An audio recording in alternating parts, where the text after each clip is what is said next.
سے دو سارے ماشاءاللہ آپ یاد رکھتے ہیں، لیکن یہ جو پنجاب کا مسئلہ ہے یہ آپ کے سامنے ہے، لوٹا پٹا علاقہ ہے، کئی لوگ اس میں کام کر رہے ہیں۔ ان میں سے ایک مولانا حافظ حمزہ صاحب ہیں جو ابھی اعلان کر رہے تھے۔ واقعتاً میں گیا ہوں، ان کے دونوں ادارے دیکھے۔ بچیوں کا ادارہ جب بنیاد رکھی تھی تب گیا تھا، اب وہ چل رہا ہوگا۔ تو آپ اپنی زکوٰۃ کا ایک خاص حصہ پنجاب کے لیے رکھیں، امید ہے اس سے زیادہ ثواب ملے گا آپ کو، اس لیے کہ جہاں ضرورت ہو وہاں دینے میں زیادہ ثواب ہے۔ اللہم صلی علی محمد النبی الامی وعلی آلہ وسلم تسلیما۔ الحمدللہ وحدہ والصلاة والسلام علی من لا نبی بعدہ۔ اعوذ باللہ من الشیطان الرجیم، بسم اللہ الرحمن الرحیم۔ وَإِذَا ذُكِرَ اللَّهُ وَحْدَهُ اشْمَأَزَّتْ قُلُوبُ الَّذِينَ لَا يُؤْمِنُونَ بِالْآخِرَةِ وَإِذَا ذُكِرَ الَّذِينَ مِن دُونِهِ إِذَا هُمْ يَسْتَبْشِرُونَ۔ اور جب ذکر کیا جاتا ہے اللہ تعالیٰ کا وحدہ تن تنہا، اکیلے ذکر کیا جاتا ہے اللہ کا، اشمئزت بیزار ہو جاتے ہیں، چڑھنے لگتے ہیں، قلوب الذین لا یؤمنون بالآخرہ، ان لوگوں کے دل جو آخرت کو نہیں مانتے ہیں، آخرت پر یقین نہیں رکھتے ہیں، ان کے دل چڑھنے لگتے ہیں۔ وَإِذَا ذُكِرَ الَّذِينَ مِن دُونِهِ، اور جب ذکر کیا جاتا ہے ان ہستیوں کا جو اللہ کے علاوہ ہیں، اِذَا هُمْ يَسْتَبْشِرُونَ، اچانک وہ کھل کھلانے لگ جاتے ہیں۔ یہ آیت میں کل بھی ترجمہ پڑھا تھا، کہنا یہ چاہتا ہوں دنیا بھر میں جہاں جہاں شرک پسند طبیعتیں ہیں، ہر جگہ ان کا یہی حال ہے۔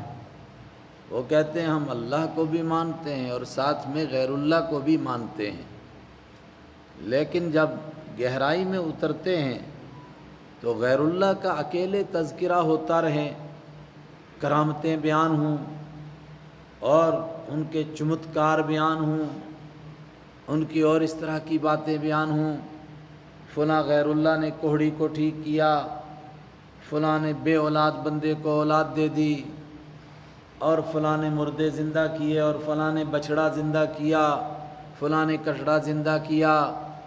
یہ تمام باتیں ان کو بہت اچھی لگتی ہیں، لیکن جب اللہ کا نام لیا جائے اور اکیلے لیا جائے اور کہا جائے کہ اللہ ہی سب کچھ کرتا ہے، اللہ کے سوا کوئی کچھ نہیں کر سکتا، اذا ہم یستبشرون، وہ چڑھنے لگتے ہیں۔ اور یہیں سے پتہ چلتا ہے کہ توحید کو کون مانتا ہے اور شرک پر کون پل رہا ہے۔ ان کا یہ چڑھنا اس بات کی دلیل ہے کہ وہ اللہ کی توحید کو نہیں مانتے۔ اگر اکیلے اللہ کو مانتے ہیں تو پورے قرآن پاک میں اللہ تعالیٰ کے کرنے کو بیان کیا گیا۔ حضرت ابراہیم علیہ السلام کو بڑھاپے میں اللہ نے بیٹا دیا، زکریا علیہ السلام کو بڑھاپے میں اللہ نے بیٹا دیا، نوح علیہ السلام کی کشتی کو پار اللہ نے لگایا، موسیٰ علیہ السلام کے پورے قافلے کو بحر قلزم سے اللہ نے پار کروایا، قوم سمود کا بیڑا غرق اللہ نے کیا، قوم عاد کو ہلاک اللہ نے کیا، قوم لوط کو ہلاک اللہ نے کیا۔ یہ سارا کچھ قرآن پاک اللہ اللہ اللہ اللہ بیان کر رہا ہے۔ تو جب قرآن بیان کر رہا ہے تو اگر اس بات کو بیان کیا جائے تو لوگ چڑھتے کیوں ہیں؟ جب چڑھتے ہیں تو اس کا مطلب ان کے دل میں اللہ کی توحید نہیں ہے۔ وہ یہی کہنا چاہتے ہیں نعوذ باللہ کہ غیر اللہ کے بغیر اللہ بھی کچھ نہیں کرتا ہے۔ جب تک غیر اللہ کو بیچ میں نہ لائیں اور ان کا واسطہ، ان کا حوالہ نہ دیں اور ان کو خوش نہ کریں، جس طرح مکہ کے مشرک کہتے تھے 360 جب تک خوش نہ ہوں گے، لات عزا حبل اور وصاف اور نائلہ خوش نہ ہوں گے تو اللہ کیسے ہمارے کام بنا دے گا۔ عیسائی کہتے تھے جب تک حضرت عیسیٰ علیہ السلام اور حضرت مریم خوش نہ ہوں گی اللہ کیسے ہمارے کام بنائے گا۔ یہودی کہتے تھے عزیر علیہ السلام جب تک خوش نہ ہوں گے اور ہمارے رہبان اور علماء اور احبار خوش نہ ہوں گے تب تک اللہ کیسے ہمارے کام بنائے گا، پہلے ہم کو ان کو خوش کرنا ضروری ہے۔ میں نے عرض کیا فتح مکہ کے موقع پر بخاری کی روایت ہے، رسول اکرم صلی اللہ علیہ وسلم نے خانہ کعبہ کے اندر سے جن 360 بتوں کو نکالا ان میں حضرت ابراہیم علیہ السلام کے نام کا بھی بت بنایا گیا، حضرت اسماعیل علیہ السلام کے نام کا بت بھی، اور دوسرے بزرگوں کے نام کے بت بھی بنائے گئے، اور یہی ان کا تصور تھا کہ جب تک ہم ان کو بیچ میں نہیں رکھیں گے تب تک اللہ ہمارے کام نہیں بنائے گا۔ اسی کو قرآن بیان کر رہا ہے، وَإِذَا ذُكِرَ الَّذِينَ وَإِذَا ذُكِرَ اللَّهُ وَحْدَهُ، اور جب ذکر کیا جاتا ہے اللہ کا اکیلے، اشمئزت قلوب الذین لا یؤمنون بالآخرہ، بیزار ہو جاتے ہیں، چڑ جاتے ہیں، اندر اندر جلنے لگتے ہیں، قلوب الذین، ان لوگوں کے دل، لا یؤمنون بالآخرہ، جو آخرت کو نہیں مانتے ہیں۔ اس پر بھی ذرا رکنا ہے، آخرت کو نہیں مانتے ہیں، اس کے پیچھے کیا راز ہے؟ غیر اللہ کی جب بھی پوجا کی جاتی ہے دنیا کے لیے کی جاتی ہے، آخرت کے لیے کبھی نہیں کی جاتی ہے۔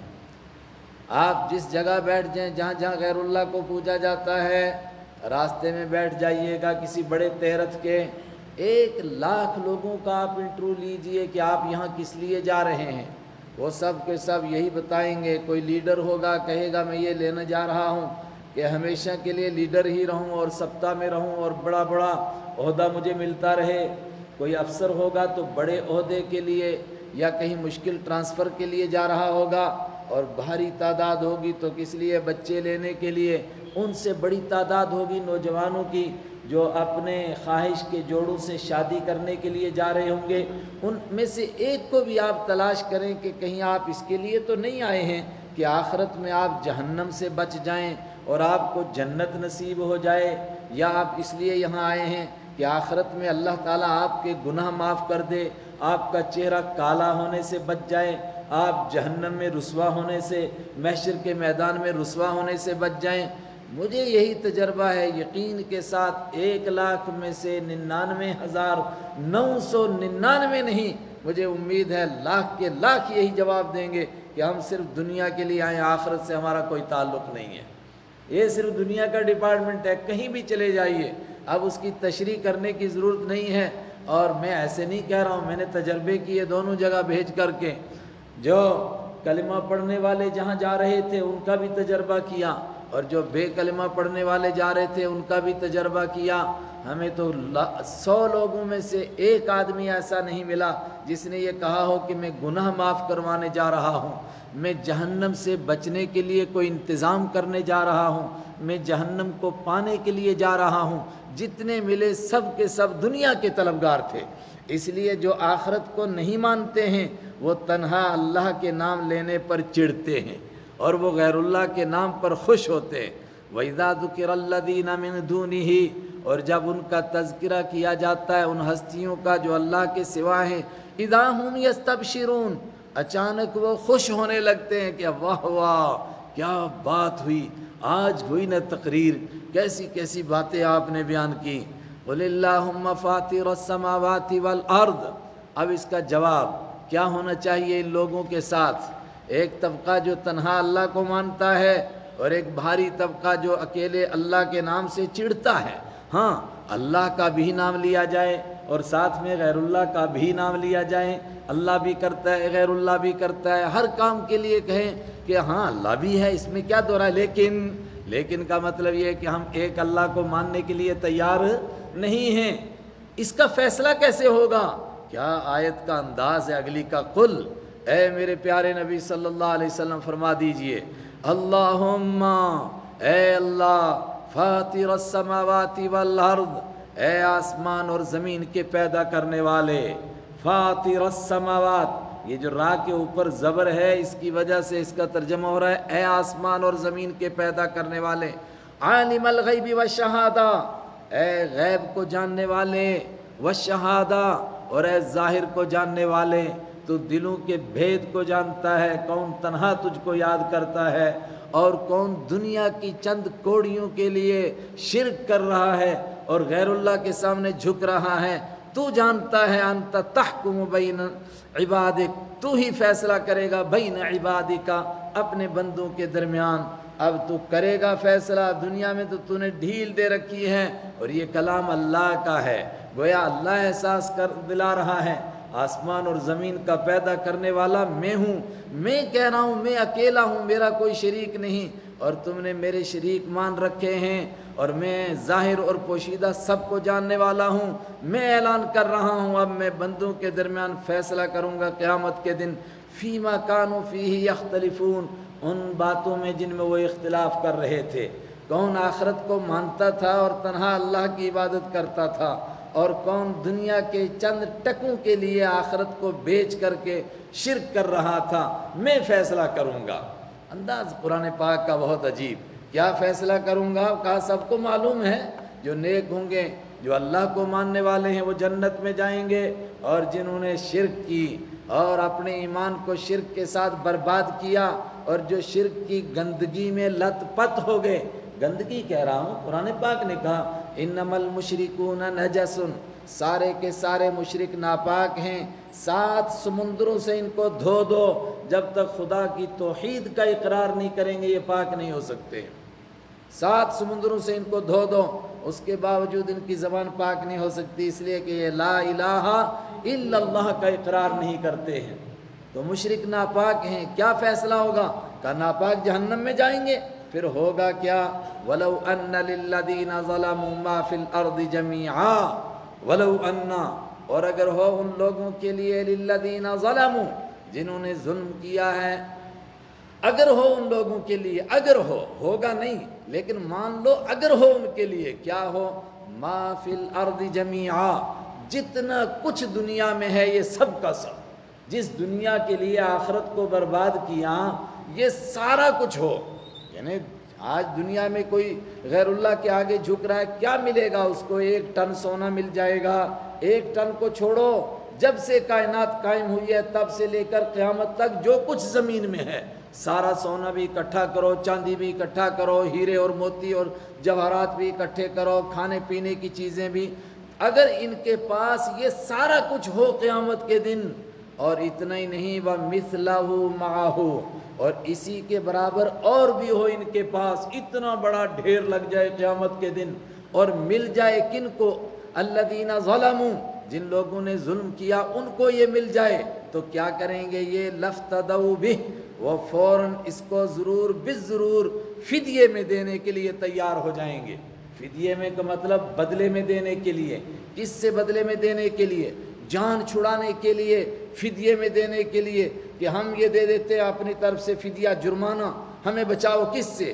من سوء العذاب، بدترین عذاب سے، بلکہ لفظی معنی ہے عذاب کی برائی سے، اس بڑا مبالغہ، وہ خطرناک عذاب جو قیامت کے دن دیکھیں گے، اس دن یہ سب کچھ دینے کے لیے تیار ہو جائیں گے، مگر آج چند ٹکوں کے لیے شرک کا ڈپارٹمنٹ سنبھالے ہوئے ہیں، اور اپنی جبین نیاز کو کہاں کہاں ذلیل کر رہے ہیں۔ ہمارے ملک میں 2 بڑے لوگوں کو ایمان نصیب ہوا، ایک بدھ مذہب کے تھے، کافی پرانی بات ہے، بدھ مذہب کے تھے، آج سے مجھے لگتا ہے کوئی 20 سال پہلے میں نے ان کی ڈائری پڑھی تھی، ان کو ایمان نصیب ہوا، اور وہ بہت اونچے عہدے پر تھے اپنے مذہب میں، ان کے ہاں ایک اپنا کنسیپٹ ہے، اپنا تصور ہے کہ پوری دنیا کا نظام 5 لامے چلاتے ہیں، اور ایک جب مرتا ہے تو دوسرا اس کی جگہ آ جاتا ہے، اور لامے کا عہدہ کیا ہے کہ جب وہ کسی کو آشرواد دیتا ہے، اپنی طرف سے اس کو حمایت کا اعلان کرتا ہے کہ میں تیرے ساتھ ہوں، تو کیسے دیتا ہے؟ وہ سونے کا ایک لوٹا لاتا ہے، اور یہ پوجا کر کے اس لوٹے میں پانی بھر کر کے اس لوٹے سے اپنے پیر دھو کر کے اس کو دیتے ہیں کہ یہ پی لو اور اپنے اوپر ڈال لو، یہ تم کو آشرواد مل گیا۔ ان لاموں میں سے ایک کو ایمان نصیب کی ہوا، انہوں نے اپنی ڈائری لکھی، اس میں کیا لکھا کہ میں اتنے بڑے عہدے پر پھر اللہ نے مجھے کیسے ایمان نصیب کیا؟ کہا ساؤتھ کا ایک آدمی آیا، اس نے میرے سے آشرواد دی، وہ ایم ایل اے تھا، اور شاید دوسری یا تیسری مرتبہ ایم ایل اے بنا تھا، تو انہوں نے کہا جی آشرواد دے دو تاکہ مرتے دم تک سبتا میں ہی رہوں، وہیں سے میری لاش نکلے، سیکریٹریٹ کے باہر میں مرنا نہیں چاہتا ہوں۔ کہتے ہیں میں نے اس کے سارے ٹپڑے دیکھے، اس کی لکیریں دیکھی، رکشہ دیکھی وغیرہ، ریکھا وکھا سب کچھ دیکھی، اور میں نے پیشن گوئی کی کہ واقعہ تو مرتے دم تک رہے گا ادھر ہی، اور کم سے کم 30 سال تک تو نکلنے والا نہیں ہے، وہیں پہ رہے گا تو اسمبلی میں کبھی وہاں سے نکلا نہیں جائے گا، اور بڑے بڑے عہدوں پر فائز ہوگا۔ مگر بندہ چند قدم چلا اور گاڑی ایکسیڈنٹ ہوئی اور مر گیا ادھر ہی۔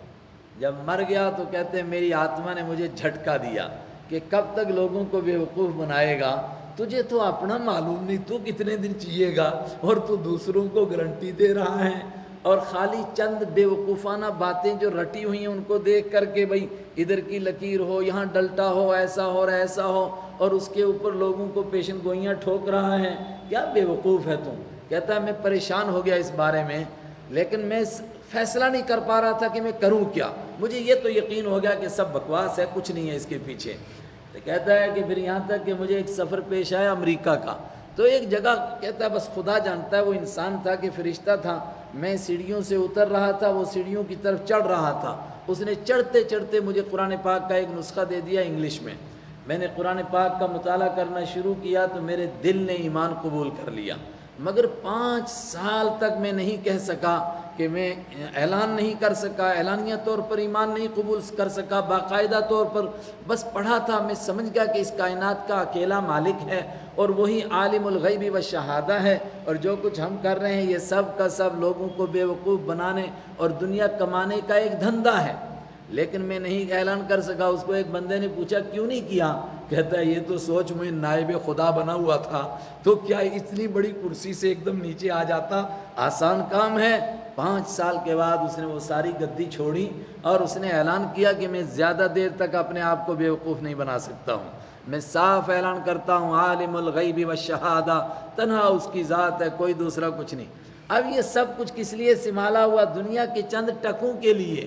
اللہ کہتا ہے کہ یہ سارے ٹکے تمہارے پاس آ جائیں، جو کچھ دنیا میں ہے اور جو کچھ قیامت تک خزانے نظر آئیں گے وہ سب اکٹھے ہو جائیں، اور قیامت کے دن جب عذاب کی ہولناکی دیکھیں گے وہ دیکھتے ہی ہر بندہ تمنا کرے گا لفتدوا بہ من سوء العذاب یوم القیامہ، اے کاش یہ سارے مجھے ملیں اور میں ان سب کو دے دوں اور اپنے آپ کو جہنم کے عذاب سے بچاؤں۔ لیکن 2 باتیں ابھی باقی۔ پہلے تو وہاں کچھ ہے نہیں، کل حدیث پیش کی حضرت رسول اکرم صلی اللہ علیہ وسلم فرماتے ہیں تم نہیں آنا میرے پاس، اگر چھوٹی موٹی غلطی ہوگی میں شفاعت کروں گا، لیکن تم نے کسی کی بھیڑ کھائی، کسی کی بکری کھائی، کسی کا پورا اونٹ کھا گئے، کسی کی اور کچھ چرا گئے، تو قیامت کے دن تم میرے پاس آؤ گے اس طرح کہ کسی کی گردن کے اوپر اونٹ چڑھا ہوا ہوگا اور کسی کے اوپر گائے اور کسی پر بھینس اور کسی پر بکری، اور وہ ممیا رہی ہوں گی اور ہنا رہی ہوں گی اور وہ گائیں بول رہی ہوں گی، پھر تم کو وہاں دینا ہی پڑے گا۔ عرض کیا گیا کیا دیں گے؟ فرمایا وہاں تو گائیں اونٹ بکریاں تو ہوں گی نہیں کہ تمہارے قبضے میں ہوں تو تم ان کو دے کر جان چھڑاؤ، وہاں تمہیں اپنی نیکیاں دینی پڑیں گی، اور جب نیکیوں سے کام نہیں چلے گا تو ان کے گناہ لینے پڑیں گے، تو یہ فرض کے طور پر ہے اگر ان کے پاس ہو، حالانکہ وہاں پر ہوگا کچھ نہیں۔ اور تیسرے پارے کے آخر میں آیا اگر یہ سارا کچھ ہو اور وہ یہ پیش کریں ما تقبل منہم، ان میں سے کسی سے قبول نہیں کیا جائے گا۔ یہ تو بتایا گیا کہ دینا چاہیں گے، آج اس کمینی دنیا کے لیے شرک کر رہے ہیں، آخرت کے لیے نہیں کر رہے ہیں، دنیا کے لیے کر رہے ہیں۔ لفتدوا بہ من سوء العذاب یوم القیامہ، یہ سب کچھ فدیے میں دے دیں گے من سوء العذاب، بدترین عذاب سے بچنے کے لیے، یوم القیامہ، قیامت کے دن۔ سوال یہ ہے کہ قیامت کے دن یہ دینے کے لیے تیار ہو جائیں گے؟ آج چھوٹی چھوٹی کمینی دنیا معمولی چیزوں کے لیے آدمی شرک میں مبتلا ہوتا ہے، آخر ایسا کیوں کرتا ہے اور اس دن یہ سب کچھ دینے کے لیے کیوں تیار ہو جائے گا؟ قرآن جواب دے رہا ہے، توجہ، وَبَدَا لَهُم مِّنَ اللَّهِ، اس لیے دینے کے لیے تیار ہو جائے گا، وَبَدَا، اور ظاہر ہو جائیں گی، لَهُم، ان کے لیے، مِّنَ اللَّهِ، اللہ کی طرف سے، ما، وہ باتیں، لَمْ يَكُونُوا يَحْتَسِبُونَ، جن کا کبھی انہوں نے گمان بھی نہیں کیا تھا۔ یہ حسین چہرے ہیں، یہ بڑے بڑے مالدار قسم کے اور نخروں میں پلنے والے لوگ جنہوں نے کبھی سوچا نہیں تھا کہ ہم کو ذرا سی دھوپ لگ جائے، گھر سے نکلنے سے پہلے یہیں سے بٹن دباتے تھے ریموٹ کا کہ گاڑی پہلے ہمارے جانے سے پہلے اے سی اس کا آن ہو جائے اور وہ ٹھنڈی ملے، اور کار سے اترے تو آپ نے کمرے کا وہیں سے ریموٹ کنٹرول دبایا، اور اب تو اس سے بھی دور کا مسئلہ ہو گیا، انٹرنیٹ سے اس کا چالو کیا اندر سارا سسٹم تاکہ کمرہ ٹھنڈا ہو جائے۔ جنہوں نے کبھی گرمی کا خیال نہیں کیا تھا، جب وہ جہنم کی جھلسنے والی، جہنم کی بھڑکتی ہوئی آگ کو دیکھیں گے تو پھر یہ سب کچھ دینے کے لیے تیار نہیں ہوں گے کیا؟ ابھی ظاہر نہیں ہوا، ابھی آنکھوں کے سامنے پردہ ہے، اس لیے آدمی دینے کے لیے تیار نہیں ہے۔ وَبَدَا، اور ظاہر ہو جائیں گی، لہم، ان کے لیے، من اللہ، اللہ کی طرف سے، ما، وہ باتیں، وہ چیزیں ظاہر ہو جائیں گی، لم یکونوا یحتسبون، جن کا کبھی انہوں نے گمان بھی نہیں کیا تھا۔ اللہ اکبر۔ وہ انسان جو خدام کے بیچ میں رہتا ہے، ادھر خادم، نوکر چاکر، آگے پیچھے بھاگنے والے، جوتے پہنانے والے الگ، کپڑے پہنانے والے الگ، وہ آدمی اچانک محشر کے میدان میں پہنچے، حفاتن عراتن غرلا، سر پر ٹوپی نہیں، پاؤں میں جوتا نہیں، جسم میں کپڑے نہیں، ننگے اکیلا کھڑا ہوا پروردگار کے سامنے، تو وہ یہ سب کچھ دینے کے لیے کیوں نہیں تیار ہوگا؟ یہ جواب دیا قرآن نے، کیوں تیار ہوگا؟ بدا لہم من اللہ، ان کے لیے ظاہر ہو جائیں گی اللہ کی طرف سے، ما، وہ باتیں، لم یکونوا یحتسبون، جن کا ان کو کبھی گمان بھی نہیں تھا کہ ایسا ظاہر ہو جائے گا۔ وہ چیزیں کیا ظاہر ہوں گی؟ کیا نعوذ باللہ کوئی ناگہانی آفت پڑے گی کہ انہوں نے تو نیکیاں کی تھیں اور اچانک وہاں کوئی دوسرے حالات پیش آ گئے اور کوئی نیکی قبول نہیں ہوئی؟ فرمایا نہ مسئلہ دوسرا، وَبَدَا لَهُمْ سَيِّئَاتُ مَا كَسَبُوا، وَبَدَا، اور ظاہر ہو جائیں گی، لہم، ان کے لیے، سیئات ما کسبوا، جو کمائی کی تھی ان کمائی کی برائیاں ظاہر ہو جائیں گی۔ دنیا میں بہت سارے گندے کام کیے تھے، مگر ان گندے کاموں کی برائی سامنے نہیں تھی۔ شراب پی رہا تھا مگر اس کو نہیں معلوم تھا شراب کا نتیجہ کیا ہے، نشے کر رہا تھا مگر اس کو معلوم نہیں تھا نشے کا نتیجہ کیا ہے، اور رشوت کر رہا تھا، چوریاں کر رہا تھا، بدمعاشیاں کر رہا تھا، نمازیں چھوڑ رہا تھا، روزے چھوڑ رہا تھا، مگر اس کا نتیجہ کیا نکلے گا یہ اس کو معلوم نہیں تھا۔ کہا کوئی نئی چیز نہیں، بدا، ظاہر ہوں گی، لہم، ان کے سامنے، سیئات ما کسبوا، ان کمائی کی، ان کمائیوں کی برائیاں، ما کسبوا، جو انہوں نے کمائیاں کی تھی۔ آسان ترجمہ کیجئے، جو کچھ انہوں نے کمایا تھا ان کے رزلٹ ان کے سامنے آ جائیں گے۔ آسان ترجمہ، وَحَاقَ بِهِم مَّا كَانُوا يَسْتَهْزِئُونَ، اس سے بڑھ کر ایک دوسری چیز ہو گئی، جس چیز کی مذاق اڑایا کرتے تھے، حاق بہم، وہی چیز ان کو گھیرے میں لے لے گی، وحاق بہم، اور گھیرے میں لے لے گی ان کو، ما كانوا به يستهزئون، وہ چیز جس کا وہ مذاق اڑایا کرتے تھے۔ کس کا مذاق اڑاتے تھے؟ اللہ کے عذاب کا مذاق اڑاتے تھے۔ مان لیں آج کوئی یہ تکلیف پھیلی ہوئی ہے، اس کا مذاق اڑائے، میں نہیں مانتا ہوں، کیا چیز ہے، بکواس کرتے رہتے ہیں، یہ ہے وہ ہے، اور اچانک وہ ویسا ہی ہو جائے اور گلا گھٹنے لگے اور سانس رکنے لگے تو کیا حال ہوگا انسان کا؟ تو وہ جہنم جس کا مذاق اڑاتا تھا، یار کیا بے وقوفوں کی جنت میں تم پلتے ہو، کہاں کی جنت کہاں کی جہنم، دونوں کا مذاق اڑاتا ہے، محشر کے میدان کا مذاق اڑاتا ہے، اللہ کی عدالت کا مذاق اڑاتا ہے، قبر کے حالات کا مذاق اڑاتا ہے۔ وہ جن جن باتوں کا مذاق اڑا رہا تھا وہ باتیں عذاب کی شکل میں اس کو آ کر کے گھیر لیں گی، وحاق بہم، اور گھیرے میں لے لیں گی، بہم، ان کو، ما كانوا به يستهزئون، وہ چیزیں جن کا وہ مذاق اڑایا کرتے تھے، جن کی وہ مسخرہ بناتے تھے کہ کیا باتیں کرتے ہو یار، کچھ بھی نہیں، ایسے لوگ بولتے رہتے ہیں، یہ تو ایسی پرانی خاندانی پرمپرا ہے، یوں ہی باتیں چلی آ رہی ہیں، تو وہی باتیں آگے پھیلائی جا رہی ہیں، وہ چیزیں ان کو گھیرے میں لے لیں گی۔ اور قرآن پاک ایک مثال کے طور پر پیش کرتا ہے، دنیا میں دیکھو کسی آدمی کو اچانک کینسر ہو جائے اور پڑھا لکھا آدمی ہے، بات کو سمجھتا ہے، اور ڈاکٹر بھی کہہ دیں کہ سر اب چوتھی سٹیج پر پہنچ گیا ہے، اب تو اس کا کوئی حل نہیں ہو سکتا ہے، ہائے ہائے، اس وقت میں دیکھو اس کا کیا حال ہوتا ہے۔ کسی کا ایکسیڈنٹ ہونے لگے اور آخر موڑ پر اچانک پہنچ جائے، اس وقت دیکھو اس کا کیا حال ہوتا ہے۔ اور آج میں اور آپ جن حالات سے جوجھ رہے اور جو کچھ سن رہے ہیں، اس میں اچھی طرح اس کو سمجھ سکتے ہیں کیا کہ دنیا میں انسان یہ سب کچھ دینے کے لیے تیار ہو جاتا ہے۔ ایک آدمی اس طرح کی مصیبتوں میں مبتلا ہو تو کہنے والے کہتے ہیں کہ جسم کو کینسر بعد میں لگتا ہے، جیب کو پہلے لگتا ہے، اور سوال یہ ہے کہ جیب کو کینسر تو لگاتا ہے، کیوں نکالتا ہے جیب سے پیسے، ہونے دے کینسر جو بھی ہوتا ہے، نہیں برداشت نہیں کر سکتا ہے، جب تک اس کے بس میں ہے ہاں بچے خرچ نہ کریں تو بات الگ ہے، تب تک وہ پیسے کو پانی کی طرح بہاتا ہے۔ اور معاف کیجئے میڈیکل ڈپارٹمنٹ بھی کچھ دوسرا قسم کا ہوتا تھا، وہاں تو صرف لوگ نیکیاں کمانے جاتے تھے، اب بزنس بن گیا۔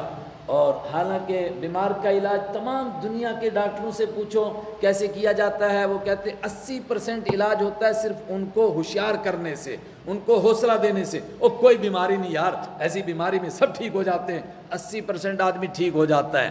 حدیث ہے، یاد رکھیے، رسول اکرم صلی اللہ علیہ وسلم سے پوچھا گیا بیمار کے پاس جائیں تو کیا کریں؟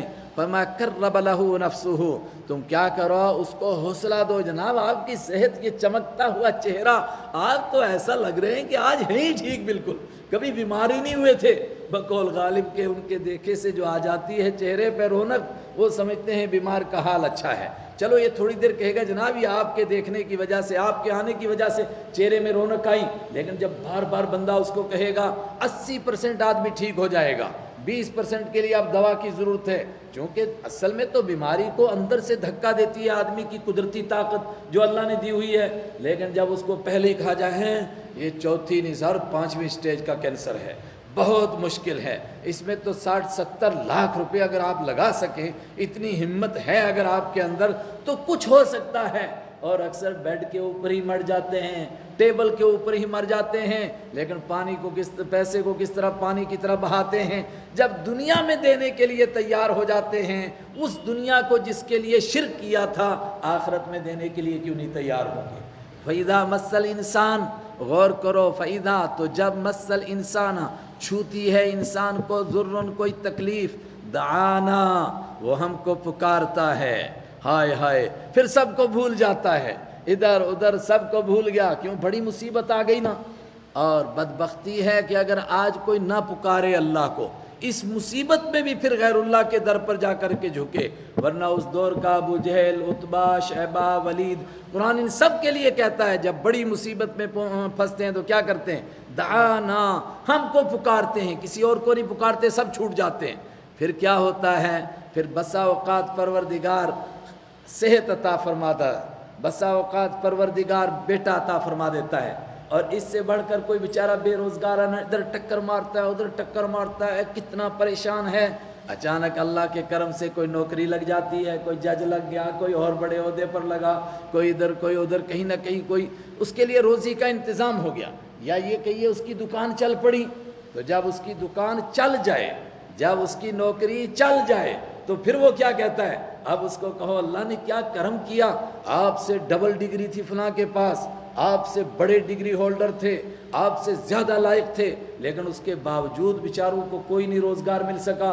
اور دکاندار، یہ تو ڈپارٹمنٹ ہی عجیب ہے، چونکہ نوکری ناراض نہ ہو جائے کوئی، یہ شریعت نے اس کو روزگار شمار ہی نہیں کیا ہے۔ روزگار شمار کرتی ہے شریعت تجارت کو اور مزدوری کو، تو تجارت کے میدان میں تو ان پڑھ وہاں پہنچتا ہے، پڑھا لکھا پہنچتا ہی نہیں، پڑھا لکھا تو بیچارہ ضربے دیتا رہتا ہے کہ نقصان نہ ہو جائے، یہ نہ ہو جائے، وہ نہ ہو جائے، ان پڑھ جو ہے وہ ایک دم چھلانگ مارتا ہے، پھر پروردگار اس کو اپنے کرم سے عطا فرماتا ہے۔ دنیا میں بہت کم پڑھے لکھے ہیں جس کے ہاں ان پڑھ نوکر ہیں، اور بہت زیادہ ان پڑھ ہیں، انگوٹھا ٹیک ہیں جن کے ہاں بڑے بڑے ڈگری ہولڈر اس کے ہاں نوکری کرتے ہیں۔ لیکن اس ان پڑھ سے پوچھو کہ اتنی بڑی فیکٹری اور اتنی بڑی کمپنی سر آپ کی چلی کیسے؟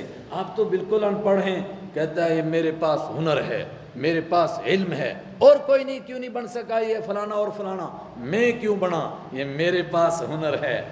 سبحان اللہ، کل در در کی ٹھوکریں کھا رہا تھا تب تیرا ہنر کہاں تھا؟ فَإِذَا مَسَّ الْإِنسَانَ، اس آیت کو تو بار بار پڑھیں۔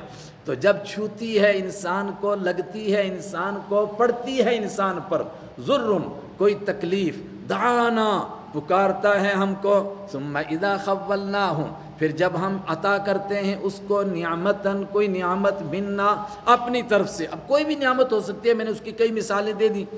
قال، اب دیکھیے حضرت کی زبان میں منہ میں زبان آئی، بولنا نہیں آتا ہے، لیکن کیا کہتا ہے؟ ہم بھی 32 دانتوں میں ایک زبان رکھتے ہیں، ہم بھی منہ میں زبان رکھتی ہے، بول سکتی ہے، بولنا نہیں آتا ہے، مگر پھر بھی چونکہ پیسے کا گھمنڈ ہے۔ قال انما اوتیتہ، وہ کہتا ہے بے شک یہ سب کچھ مجھے کیوں ملا ہے؟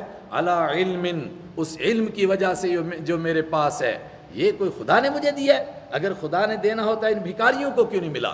ان مزدوروں کو کیوں نہیں ملا؟ اور کوئی نہیں بڑی بڑی کمپنیوں کا مالک کیوں نہیں بن سکا؟ میرے آگے یہ بڑے بڑے ڈگری ہولڈر ہیں، یہ کیوں نہیں کمپنی کے مالک بن سکے؟ میں ہی کیوں بنا؟ میرے پاس ہنر ہے، سبحان اللہ۔ بل ہی فتنتن، بل ہی فتنتن، اور نہیں بلکہ معاملہ کچھ دوسرا ہے۔ کیا ہے؟ ہی فتنتن، یہ جو نعمت تجھے ملی یہ تیرے لیے امتحان ہے۔ کسی کی صحت ٹھیک ہوئی، کوئی ایکسیڈنٹ سے بچا، کسی کو بے روزگاری گئی، روزگار آیا، کسی کی کمپنی چلی، کسی کی دکان چلی، ہی فتنتن، یہ آزمائش ہے تیرا، اب امتحان شروع ہو گیا ہے۔ دیکھیں تو اس دنیا میں مست ہوتا ہے، اپنے مالک کو بھول جاتا ہے اور کہتا ہے کہ یہ مجھے علم سے ملا ہے یا اللہ نے مجھ کو عطا فرمایا۔ وَلَكِنَّ أَكْثَرَهُمْ لَا يَعْلَمُونَ، بلکہ اکثر تو ان میں سے جانتے ہی نہیں کہ معاملہ ہو کیا رہا ہے۔ وہ سمجھ رہے ہیں کہ ہم بڑے بن رہے ہیں، بڑا بڑا عہدہ مل رہا ہے، حالانکہ وہ موت کی طرف دوڑے ہوئے جا رہے ہیں۔ دنیا میں جس کو کم ملتا ہے اس کا بھی صرف امتحان کہ کیا میرے در کے علاوہ کسی اور در پر تو نہیں جھکتا ہے، اور جس کو زیادہ ملتا ہے اس کا بھی امتحان کہ یہ اپنی طرف اس چیز کو منسوب کرتا ہے کہ میں نے کمایا، یا کہتا ہے کہ اللہ نے مجھ پر کرم کیا۔ فرمایا پہلا جواب اس کا، وہ کہتا ہے نا یہ علم تھا، یہ ہنر تھا میرے پاس، اس سے ملا۔ پہلا جواب تیرے علم سے ملا۔ فرمایا سب سے پہلی بات تو یہ ہے کہ یہ ڈھینگے مارنے والا تو پہلا نہیں، تیرے سے پہلے بھی بڑے بڑے ہو گزرے ہیں ڈھینگ مار خان۔ قد قالہا، یقیناً کہی تھی، ہاں یہ باتیں، الذین من قبلہم، جو ان سے پہلے تھے۔ سب سے بڑا تو قارون تھا، اس کو جب اللہ نے دولت عطا فرمائی، لوگوں نے اس کو کہا کہ اللہ نے تجھ پر کرم کیا ہے تو تم بھی احسان کرو لوگوں کے اوپر۔ اس نے کہا خدا نے مجھ پر کرم کیا، یہ تو اس علم ہنر کی وجہ سے ملا، من عندی، جو میرے پاس ہے۔ اور پھر اپنے مال کی نمائش کرنے کے لیے نکلا۔ پھر وہ لوگ جو قارون کے جیسا بننا چاہتے تھے انہوں نے کہا انہ لذو حظ عظیم، قرآن کی آیت ہے یہ، ارے بڑی قسمت والا ہے، کیا وارے نیارے ہیں اس کے، کیا سواری اس کی دیکھو، کیا دولت اس کی دیکھو۔ وقال الذین اوتوا العلم ویلکم، جن کے پاس علم تھا انہوں نے کہا برباد ہو جاؤ، بے وقوفو کیا بات کر رہے ہو، اس کے اوپر خدا کا عذاب آنے والا ہے، تم اس عذاب میں پھنسنا چاہتے ہو کیا؟ دوسرے دن اچانک وہ اپنے پورے خزانے اور پورے قلعے کے سمیت زمین میں دھنسنا شروع ہوا، اور آہستہ آہستہ دھنستا جا رہا تھا۔ تو وہ لوگ جو کل کہہ رہے تھے بڑی قسمت والا ہے، کاش ہم بھی ایسے ہوتے، انہوں نے کہا ربا تیرا شکر کہیں ہم اس کی طرح نہ ہوتے، ہمارا بھی یہی حال ہو جاتا۔ لیکن یہاں بھی پتہ چلا کہ علم والا وہ نہیں ہوتا ہے جو پیسے پر رال ٹپکاتا ہے، وہ علم والا نہیں شمار ہوگا۔ علم والا وہ شمار ہوگا جو قارون کو دیکھ کر کے گھبرائے کہ اس کا کوئی بڑا امتحان ہونے والا ہے، اس کو جو زیادہ دولت دی ہے اس کا مطلب کہ بڑی مصیبت میں پھنسنے والا ہے یہ۔ قد قالہا، اللہ نے فرمایا تو پہلا نہیں ہے ڈھینگی مارنے والا، قالہا، کہیں تھی یہ باتیں، الذین، ان لوگوں نے، من قبلہم، جو ان سے پہلے تھیں، تو کیا ان کو وہ باتیں کام آئیں؟ فما اغنا عنہم، تو نہیں کام آئیں، ہم عنہم، ان کے، اغنا نہیں کام آئیں، عنہم ان کے، ما کانوا یکسبون، جو کچھ وہ کمایا کرتے تھے۔ مطلب جب اللہ کی طرف سے عذاب آیا، نہ دولت کام آئی، نہ حکومت کام آئی، نہ طاقت کام آئی، نہ لاؤ لشکر کام آیا، نہ روپیہ کام آیا، نہ پیسہ کام آیا، کوئی چیز کام نہیں آئی، بلکہ برق گری جب آشیاں پہ میرے، وہی پتے ہوا دینے لگے جن پہ بھروسہ تھا۔ نہیں سمجھے؟ یعنی جب زمین میں زلزلہ آتا ہے تو جھونپڑی والا مرتا ہے کہ قلعے والا مرتا ہے؟ ارے قلعے والا مرتا ہے نا، بڑی بڑی بلڈنگیں گرتی ہیں اس کے اوپر اور اس کی چٹنی بن جاتی ہے، تو جھونپڑی والا زمین پھٹے گی تو وہ بھی چلا جائے گا اندر، ورنہ اس کا اوپر سے گھاس گرے گا اس کو کیا فرق پڑتا ہے۔ اللہ اکبر۔ برق گری جب آشیاں پہ میرے، وہی پتے ہوا دینے لگے جن پہ بھروسہ تھا۔ جس دولت پر انسان بھروسہ کرتا ہے، جب اللہ کی طرف سے عذاب آتا ہے وہ خود اس کے لیے مصیبت کا ذریعہ بن جاتی ہے۔ پھر کیا ہوتا ہے؟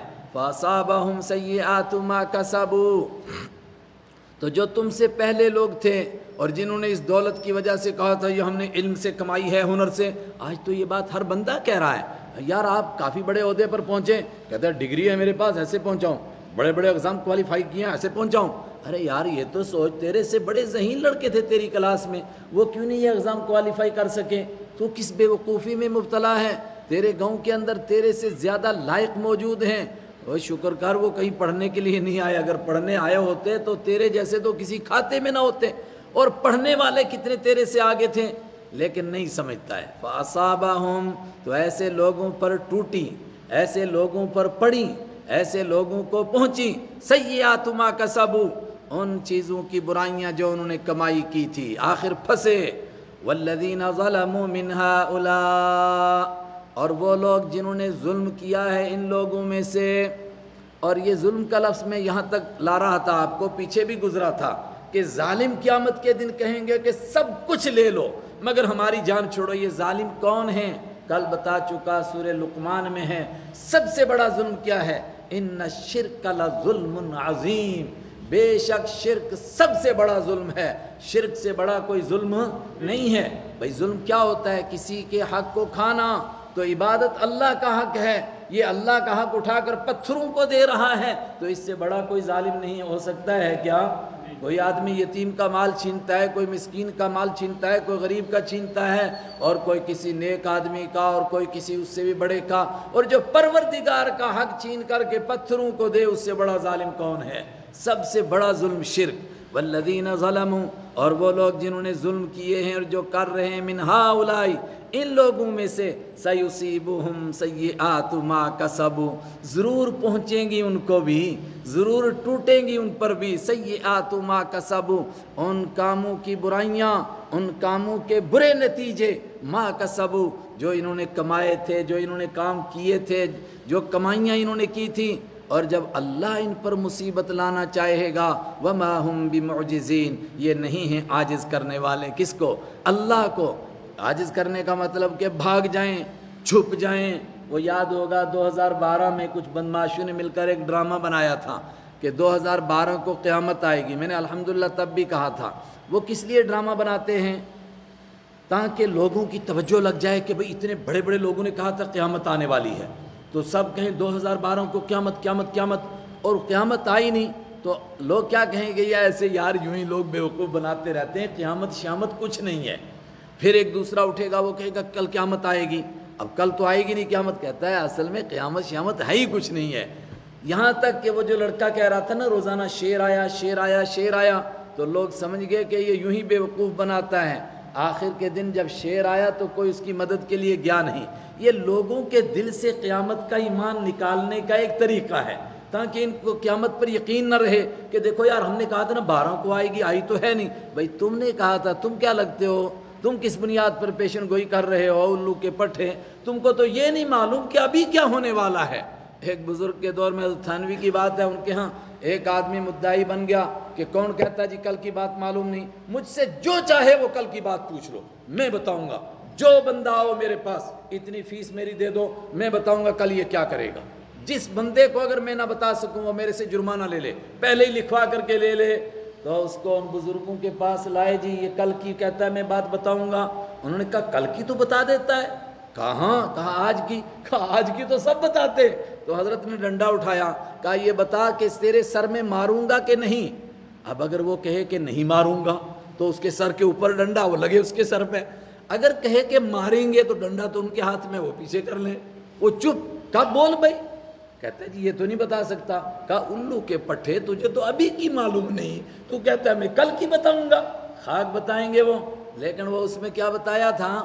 اس میں وہ جو ڈرامہ انہوں نے بنایا نا، تو مجھے کسی بتانے والے نے بتایا کہ اس ڈرامے میں بتاتے تھے کہ جب قیامت آئی تو کچھ لوگ جا کے پہاڑوں میں چھپ گئے، اور کچھ ہوائی وہ بحری جہازوں میں بیٹھے تو سمندر میں جا کے چھپ گئے۔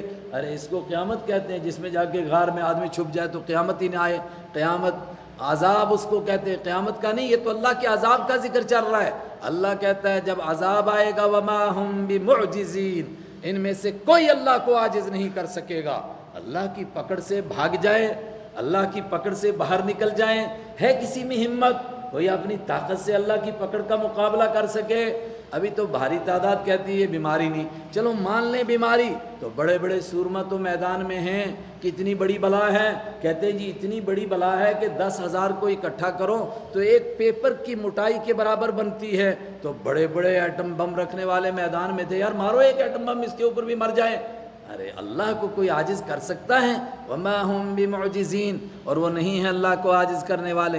اولم یعلموا ان اللہ یبسط الرزق، اور دنیا کی زندگی پر بے وقوف بننے والوں، جو سمجھتے ہو کہ 4 پیسے مل گئے تو خدائی مل گئی، اور کہتے ہیں ہم نے اپنے ہنر سے کمایا، اولم یعلموا، کیا انہوں نے نہیں جانا اس بات کو، کیا وہ نہیں جانتے اس بات کو، ان اللہ، کہ اللہ تعالیٰ یبسط الرزق، روزی پھیلا دیتا ہے، لمن یشاء، جس کے لیے چاہتا ہے، یہ تو اس کا ایک امتحان ہے، کسی کو دے کر آزماتا ہے، کسی کو کم دے کر آزماتا ہے، لمن یشاء، جس کے لیے چاہتا ہے، چاہے کوئی نافرمان ہو، کافر ہو، قارون ہو، نمرود ہو، فرعون ہو، کوئی بھی ہو، وَيَقْدِرْ، اور جس کے لیے چاہتا ہے اس کے لیے تنگ کرتا ہے، جس کے لیے تنگ کرتا ہے یعنی ایک دن کی دی کل کو پھر ملے گی، اس کا بھی امتحان کہ کیا میرے در کے علاوہ کسی اور در کو پکڑتا ہے یا ہر حال میں اللہ کے در پر ہی جھکتا ہے۔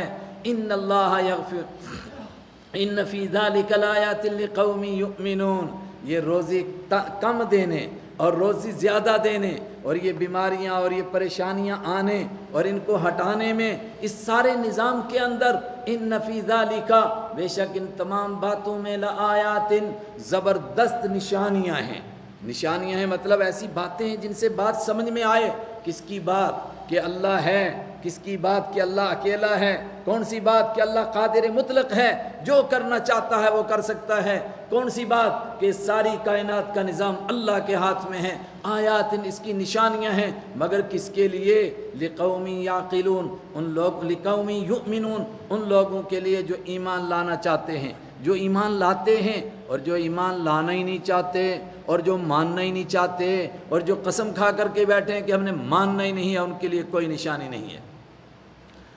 اس موقع پر حدیث میں ہے، بخاری شریف میں بھی یہ روایت موجود ہے، حضرت عبداللہ بن عباس رضی اللہ تعالیٰ عنہ سے روایت ہے یہ، اور اسی موقع پر ہے بخاری شریف میں کتاب التفسیر میں کہ کچھ لوگ آپ کے پاس آئے کہ آپ کی باتیں تو دل میں اترتی ہیں، قرآن کی باتیں تو دل میں اترتی ہیں۔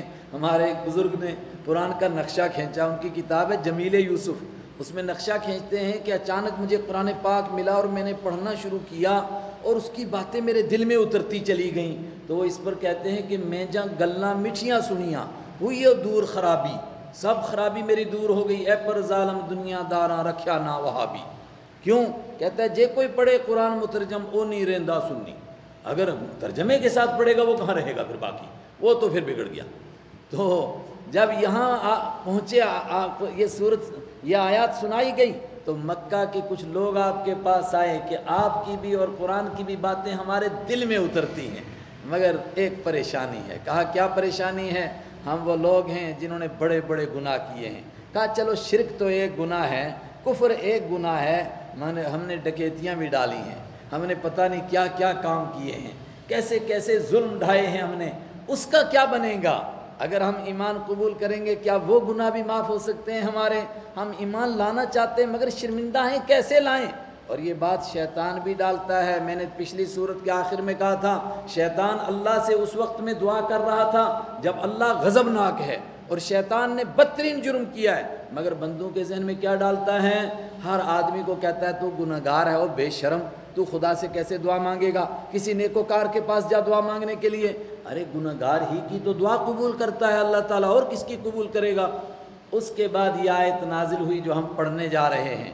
انہوں نے کہا کہ ہم گناہگار ہیں، ہم ایمان قبول کریں گے، گناہوں کا کیا بنے گا؟ جواب دیا، قل یا عبادی الذین اسرفوا علی انفسہم، قل، اے میرے پیغمبر صلی اللہ علیہ وسلم فرما دیجئے، یا عبادی، وہ میرے بندو، الذین اسرفوا، جنہوں نے بہت زیادتی کی ہیں، علی انفسہم، اپنی جانوں کے اوپر زیادتیاں کی ہیں۔ کیا زیادتیاں کی؟ شرک کیا، کفر کیا، پتہ نہیں کیا کیا کیا، اس کے علاوہ بڑے بڑے ظلم ڈھائے، بڑے بڑے جرم کیے ہیں۔ لا تقنطوا من رحمت اللہ، مت مایوس ہو جاؤ، من رحمت اللہ، اللہ کی رحمت سے، نا امید مت ہو، مایوس مت ہو جو اللہ کی رحمت سے، کتنے بھی تم نے گناہ کیے ہیں، اور ایک حدیث کے مطابق یہاں تک کہ تمہارے گناہوں کا اگر ڈھیر لگایا جائے تو زمین سے لے کر کے آسمان تک وہ ڈھیر پہنچ جائے، آسمان کو وہ ڈھیر چھونے لگے، تب بھی اللہ کہہ رہا ہے ان اللہ یغفر الذنوب جميعا، ان اللہ، بے شک اللہ تعالیٰ، یغفر الذنوب جميعا، وہ معاف کرتا ہے سارے کے سارے گناہ، سب گناہ معاف ہوں گے، ایک ایک گناہ اللہ معاف کر دے گا، مگر ایک شرط ہے، وہ پیچھے میں بتا چکا، فجر کے وقت بتایا تھا، پتہ نہیں اس میں کون شریک تھا کیا، توبہ سے ہر گناہ معاف ہوتا ہے، مگر یاد رکھنا چاہیے جن گناہوں کی تلافی کرنا ممکن ہے ان کی تلافی کرنا ضروری ہے۔ مثلا ایک کلمہ والا تھا، بے نمازی تھا، نمازیں پڑھنی پڑے گی پچھلے دور کی، زکوٰۃ نہیں دیتا تھا، پچھلے دور کی زکوٰۃ دینی پڑے گی، روزے نہیں رکھتا تھا، پچھلے دور کے روزے رکھنے پڑیں گے، اور آپ کہیں کہ آپ زندگی نے وفائی نہیں کی اور یہ کام کر ہی نہیں سکا، جب پکا ارادہ کرے گا اللہ اپنے کرم سے بغیر کیے ہی معاف فرما دے گا، کر لے ارادہ اور کرنا شروع کر دے، پچھلے دور کی نمازیں بھی پڑھنا، روزے بھی رکھنا، زکوٰۃ بھی دینا شروع کر دے تو بس اللہ اپنے کرم سے معاف فرمائے گا۔ دوسرے نمبر پر جو لوگوں پر زیادتیاں کی تھیں، کسی کا مال کھایا تھا، کسی کو ستایا تھا، کسی کو گالی دی تھی، کسی کو اور تکلیف پہنچائی تھی، ان تمام سے معافی مانگنی پڑے گی، اور جس کا حق ادا کر سکتا ہے ان سب کا حق ادا کرنا پڑے گا۔ میں نے حضرت علی رضی اللہ تعالیٰ عنہ کے حوالے سے کہا تھا توبۃ نصوحا، خالص توبہ، اس کے لیے 6 شرطیں ہیں، شاید یاد ہوں گی 6 شرطیں، ان میں یہی بات تھی کہ حق ادا کرے، آئندہ ان گناہوں کے نہ کرنے کا پکا ارادہ کرے، اور جن جن وقتوں میں گناہ کیا کرتا تھا، رات کو پلان بناتا تھا چوریوں کا، بدماشیوں کا، ان وقتوں کے اندر نیکیاں کرنا شروع کر دے اور نیکیوں کے پلان بنا لے، اللہ سارے گناہ معاف کرے گا۔ آپ کہیں گے کہ اگر بیچارہ لوگوں کے حق ادا ہی نہ کر سکا، حدیث موجود ہے، انسان نے پورا ارادہ کیا توبہ کر کے مگر زندگی نے وفا نہیں کی، قیامت کے دن پروردگار لوگوں کے حقوق اپنے کرم سے ادا فرمائے گا اور اس کو بھی معاف کر کے جنت میں بھیج دے گا۔ تاریخ میں ہماری حدیث میں موجود ہے، حدیث بخاری شریف میں حدیث ہے، مغیرہ ابن شعبہ رضی اللہ تعالیٰ عنہ، اور صلح حدیبیہ کے موقع پر وہ واقعہ ہے کہ عروہ بن مسعود جب آپ کے پاس آئے تھے گفتگو کرنے کے لیے، تو اس موقع کے اوپر ان کے بھتیجے تھے حضرت مغیرہ ابن شعبہ، تو عروہ کیا کر رہے تھے، اس وقت وہ کافر تھے، بعد میں ایمان لائے، تو عروہ بار بار آپ کی داڑھی کو ہاتھ لگاتا تھا، دیکھیے کرم کیجئے، اگر آپ جنگ کریں گے، سارے عرب اگر مر جائیں گے تو کیا فائدہ ہوگا اس کا، دیکھیے کچھ کرم کیجئے۔ یہ عربوں کا طریقہ تھا داڑھی کو ہاتھ لگانا کسی کی منت کرتے ہوئے، منت سماجت جس کو ہم کہتے ہیں نا، جموں والے ایسی ترلے کر چھڑے جی، تو ہاتھ لگاتے تھے اس کی داڑھی کو، رسول اکرم صلی اللہ علیہ وسلم کی داڑھی کو وہ ہاتھ لگاتا تھا۔ مغیرہ ابن شعبہ کھڑے تھے وہیں پر، اور اس کے سگے بھتیجے تھے، لیکن چونکہ زرہ پہنی ہوئی تھی لوہے کا کرتا، اوپر سے لوہے کی ٹوپی، تو وہ پہچان نہیں پایا، تو انہوں نے تلوار کے قبضے کو اس کے ہاتھ پر مارا، اس نے کہا پرے کرو ہاتھ کو، یہ گندے ہاتھ دوبارہ اگر داڑھی کی طرف بڑھے ہیں تو واپس نہیں جائیں گے، قلم کر دوں گا ہاتھوں کو۔ اس نے سر اوپر اٹھایا، اس نے کہا من، کون ہے یہ؟ کہا مغیرہ ابن شعبہ۔ اس نے کہا یا غدرو، او غدار، تیری چٹیاں میں ابھی تک بھر رہا ہوں اور تو بھول گیا اس کو۔ اب وہ چٹیاں، یہ چٹی اردو والے نہیں سمجھتے ہیں لیکن ہم اسی کو سمجھتے ہیں، یعنی آدمی کو اچانک ایسا پنگا کر دے کہ اس پر بھاری جرمانہ پڑ جائے، اس کو ہم کیا بولتے ہیں؟ چٹیاں۔ کہا تیری چٹیاں بھر رہا ہوں میں ابھی تک۔ وہ کیا تھا، اس کی جرمانہ کیا بھر رہے تھے کہ حضرت مغیرہ ابن شعبہ کچھ لوگوں کے ساتھ سفر کر رہے تھے، راستے میں جھگڑا ہو گیا، ان میں سے کسی کو قتل کر دیا اور اس کا مال لے کر کے بھاگ گئے اور سیدھا پہنچ گئے مدینہ، ایمان قبول کر لیا۔ آپ نے فرمایا اما الاسلام فاقبل، جہاں تک اسلام کی بات ہے تو اقبلہ، میں اس کو قبول کرتا ہوں، اسلام تمہارا معتبر ہے، اور جہاں تک تم اس کا مال آیا ہے یہ قبول نہیں ہے، مال کسی کا لے کر بھاگے ہو وہ واپس دینا پڑے گا۔ وہ مال تو انہوں نے بھیجا ہوگا یقینی طور پر، چونکہ آپ نے فرمایا، لیکن بندہ قتل کر دیا تھا، اس قتل کی وہ چٹیاں بھر رہا تھا چاچا، تو ان کا والد کیوں نہیں بھر رہا تھا؟ یہ اصل میں رہتے ہی چاچے کے ساتھ تھے، والد کا انتقال ہو گیا تھا۔ اس نے کہا یا غدرو، میں تیری چٹیاں بھر رہا ہوں اور تم مجھے بھول گیا؟ کہا ہاتھ پرے کر، قلم کر دوں گا ہاتھ، میں نہیں جانتا ہوں پچھلی باتوں کو، میں مغیرہ ابن شعبہ ہوں۔ معلوم ہوا کہ پچھلے کام وہ جس کو ادا کر سکتا ہے ان کو کرنا ہے، اگر ایسا کرے گا تو اللہ تعالیٰ کہتا ہے ان اللہ یغفر الذنوب جمیعا، اللہ تعالیٰ سارے گناہ معاف کرتا ہے، انہ هو الغفور الرحیم، بے شک وہی تو بہت بخشنے والا، وہی تو بہت زیادہ رحم کرنے والا ہے۔ اور آگے ایک رکوع پورا اسی طرح لگتا ہے جس طرح اللہ کی رحمت جوش میں آ گئی، وَأَنِيبُوا إِلَىٰ رَبِّكُمْ، اور میرے سارے بندوں، اے پوری دنیا کے گنہگار بندوں، انیبوا الی ربکم، اپنے رب سے لو لگا لو، صحیح اردو کا ترجمہ اپنے رب سے لو لگا لو، اور آسان ترجمہ متوجہ ہو جاؤ اپنے رب کی طرف، واسلموا، اور جھک جاؤ اس مالک کے سامنے، اپنے رب سے لو لگا لو، واسلموا لہ، اور اس کی فرما برداری کر لو، کب؟ من قبل ان یاتیکم العذاب، اس سے پہلے کہ تم پر کسی پر عذاب آ جائے، من قبل، اس سے پہلے، ان یاتیکم، کہ آ جائے، کم، تمہارے اوپر، العذاب، عذاب، ثم لا تنصرون، پھر تمہاری مدد بھی نہیں کی جائے گی، موت کا فرشتہ آ گیا، اب مار پڑے آگے سے پیچھے سے، اور بندہ اس وقت میں کہتا ہے بچاؤ بچاؤ، اور کئی مرتبہ یہ کہتے کہتے مر جاتا ہے، کون مدد کرے گا؟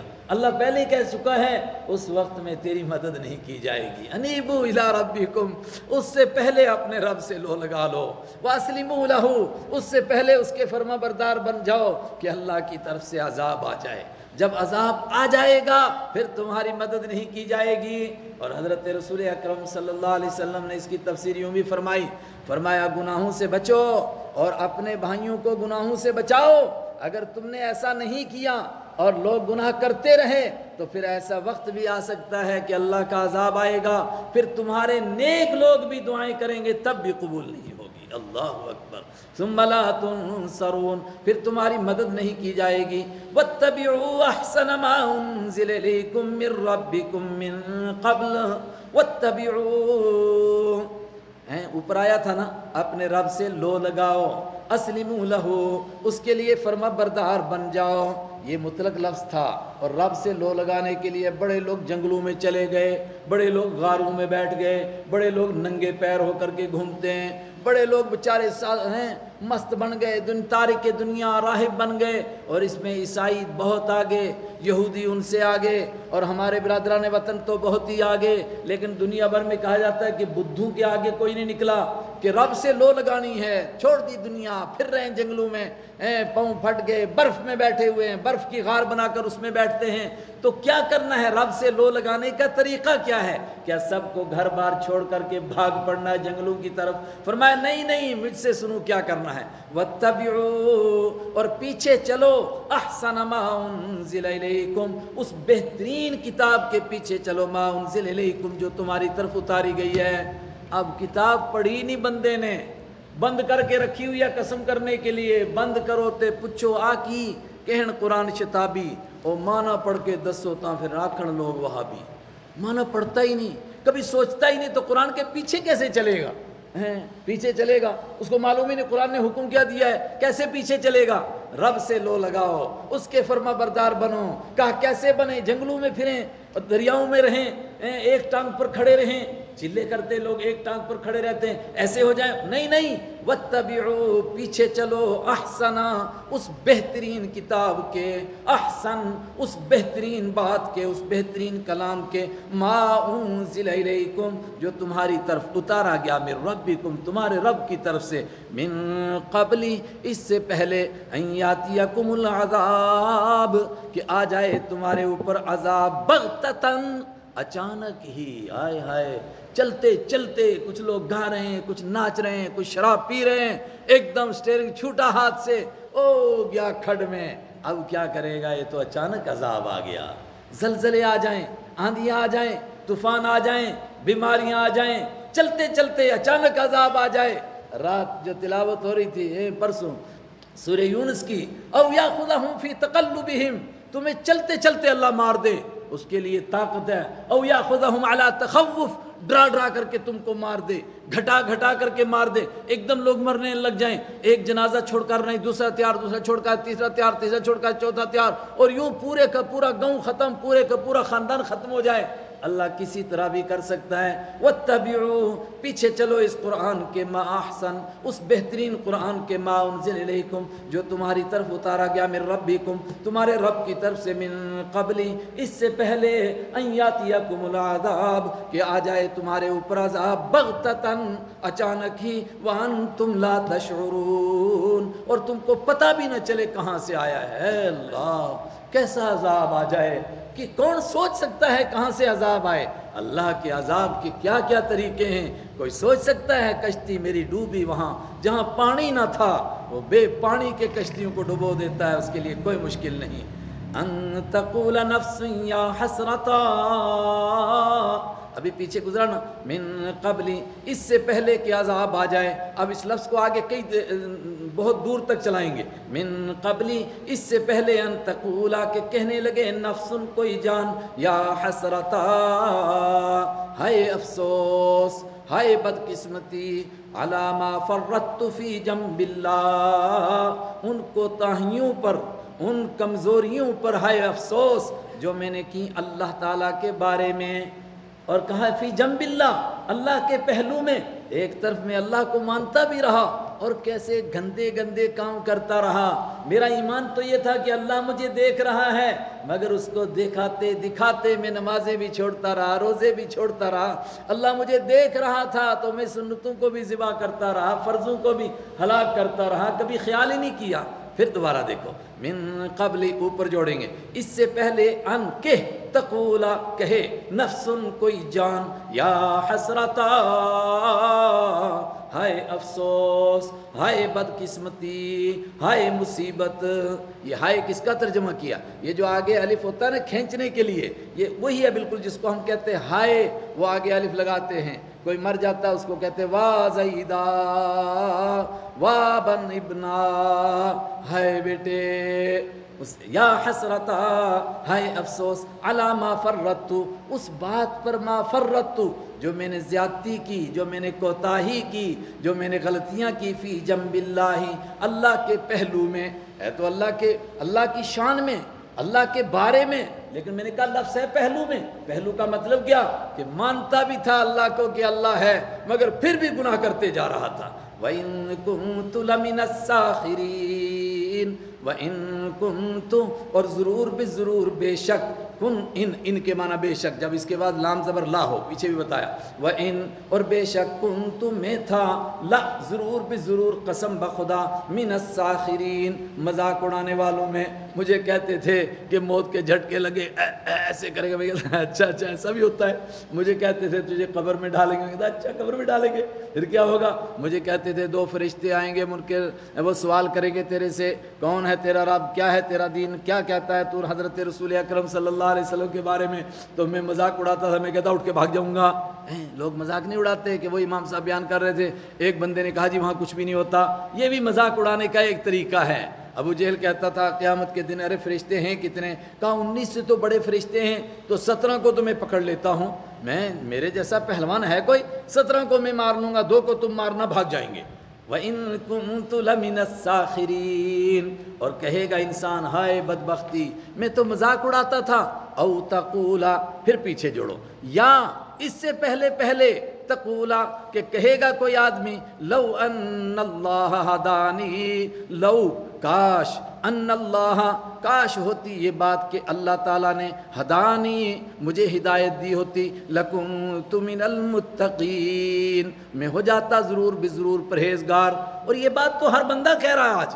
بھئی کیا کر رہے ہو؟ کہتا دیکھو توفیق اللہ دیتا ہے نا، جب اللہ ہدایت دے دے گا آ جاؤں گا ہدایت پر. بھئی آپ نے کبھی ہدایت چاہی بھی؟ بلی ساڈی کھیر نہیں کھاندی ہے، کدے پا کے بھی ویکھی؟ آپ نے کب اللہ سے ہدایت مانگی؟ ہدایت مانگ نہیں رہا، ہدایت پر چلنا نہیں چاہتا ہے. جب موت یہاں تک پہنچے گی، حلق میں جھٹکے لگیں گے موت کے، اس وقت میں کہے گا، او تقولا، یا کہے گی کوئی جان، لو ان اللہ، لو، کاش کہ یہ بات ہوتی، ان اللہ کہ اللہ تعالیٰ نے ہدانی ہدایت دی ہوتی نی مجھ کو لکنت من المتقین ضرور بضرور میں پرہیزگار بن جاتا، بہت بڑا ولی بن سکتا تھا میں اگر مجھے اللہ ہدایت دیتا۔ اگر اللہ نے ہدایت نہیں دی، میرا قصور کیا ہے؟ کیا تو نے ہدایت کبھی مانگی بھی تھی؟ اللہ کہہ رہا ہے نا میں دے رہا ہوں، آ جا میرے بندے، اتبعوا ما احسن ما انزل الیکم، اس کتاب کے پیچھے چلو جو تمہاری طرف اتاری گئی ہے، یہ بہترین کتاب، تم نے اس کو تو پڑھا نہیں اور قصے اور کہاوتیں پڑھتے رہے اور وہی ممبر سے سنتے رہے کتے بلیوں کی کہانی، قرآن کو کیوں نہیں پڑھا؟ ہائے ہائے۔ او تقولا، تیسری بات اس سے پہلے کہ کہیں ایسا نہ ہو جائے، تقولا کہے کوئی جان، حین تر العذاب، جب وہ دیکھ لے گی عذاب کو۔